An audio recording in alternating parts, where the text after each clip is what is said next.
Hello guys! Welcome to my channel bank Nifty master. So, నేనైతే కొంచెం లేట్‌గా video అయితే అప్‌లోడ్ చేశాను. దానివల్ల మీకు అంటే కొంచెం ప్రాబ్లమ్ అయితే కలిగుండొచ్చేమో. బట్ నేను ఏదైతే చెప్పానో అది యాజ్ ఇట్ ఈస్‌గా జరిగింది. సో, అదైతే మీరైతే వీడియోలో చెక్ చేసుకోవచ్చు. నాది ఏదైతే ఈరోజు మార్నింగ్ నేను అప్‌లోడ్ చేశానో అంటే కొంచెం డిలే వల్ల అప్‌లోడ్ చేయలేకపోయాననమాట. సో, ఏదైతే మీకు చెప్పానో మార్కెట్ ఫాలో అవుద్దని అదే విధంగా మార్కెట్ అయితే ఫాలో అయింది. సో, రేపైతే మార్కెట్ ఏ విధంగా ఉండబోతుంది? రేపు మార్కెట్‌లో మన సపోర్ట్ అండ్ రెసిస్టెన్స్ లెవెల్స్ ఏంటి? రేపు ఎక్కడ ఏ లెవెల్ ఎంట్రీ తీసుకుంటే బావుంటది? రేపు గ్యాప్ అప్ అయితే ఎలా ఉంటది? గ్యాప్ డౌన్ అయితే ఎలా ఉంటదో ఒకసారి చూద్దాము. సో, యాక్చువల్లీ మార్కెట్ గనుక మీరు అబ్జర్వ్ చేస్తే సో, ఈరోజు మార్కెట్ అయితే కంప్లీట్‌గా ఫాల్ సైడ్ అయితే జరిగింది. తర్వాత స్టార్టింగ్ 30 మినిట్స్‌లోనే ఒక మొమెంటమ్ జరిగింది. దాని తర్వాత ఒక బిగ్ కన్సల్టేషన్.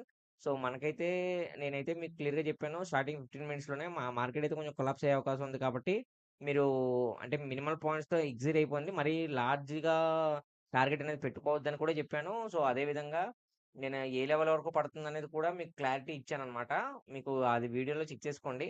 సో, మార్కెట్‌లో అయితే రేపు మార్కెటొచ్చేసరికి ఈ 57,446 లెవెల్ వచ్చేసి, ఈ లెవెల్‌లోను 57,165 ఈ 2 లెవెల్ పెట్టుకోండి. ఈ 2 లెవెల్‌లోని మాత్రం నో ట్రేడ్ జోన్ కింద కన్సిడర్ చేసుకోండి. ఎందుకంటే, ఇక్కడ కన్సల్టేషన్ అయ్యే అవకాశాలు చాలా ఉన్నాయి కాబట్టి, అంటే ఇక్కడ మీరు ప్రాఫిట్ అనేది క్యాప్చర్ చేసుకుందామంటే మాత్రం, కొంచెం మీరు పప్పులో కాలేసినట్టే. ఎందుకంటే, ఇక్కడ కొంచెం అంటే కన్సల్టేషన్ అయ్యే ఛాన్సెస్ ఉంది. మన టార్గెట్ ఏదైతే ఉందో అది ట్రిగ్గర్ అవ్వదనమాట. సో, ఎందుకంటే, అంత పెద్ద మొమెంటమ్ అనేది ఈ ఈ ఇన్ బిట్వీన్ ఈ లైన్స్‌లోని మీకైతే జరగదు. ఓకేనా? అందుకే మీరు జాగ్రత్తగా ట్రేడ్ చేసుకోండి. ఏదైతే రేపు గనక ఈ బియాండ్ దిస్ లెవెల్ ఏదైతే మార్కెట్ ఓపెన్ అవుద్దో, అప్పుడు కొంచెం ఏదైనా మొమెంటమ్ మనకు కనిపించొచ్చు. అది కాల్ సైడ్ అవ్వను, పుట్ సైడ్ అని.